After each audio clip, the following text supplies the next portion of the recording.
ఎలా బ్రతకాలి బ్రతికి చూపించాడు, ఎలా ప్రేమించాలి ప్రేమించి చూపించాడు, ఎలా క్షమించాలి క్షమించి చూపించాడు, ఎలా భరించాలి భరించి చూపించాడు, ఎలా మాట్లాడాలి మాట్లాడి చూపించాడు, ఎలా నడవాలి నడిచి చూపించాడు, ఎలా చేయాలి చేసి చూపించాడు. ఆ రోజుల్లో చాలామంది బోధకులు ఉన్నారు, శాస్త్రులు పరిసయ్యులు అంటారు. అలాంటి వాడు కాదు యేసయ్య. ఆ శాస్త్రులు పరిసయ్యుల గురించి రాయబడిన మాట ఏమిటంటే, వారు చెప్తారే కానీ చెయ్యరు అని రాస్తుంది.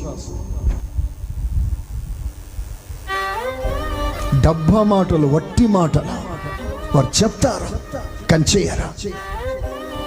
కానీ యేసు ప్రభు చెప్పడం మాత్రమే కాదు, చేసి చూపించే ఒక మంచి మాదిరి దేవుడు మనకు.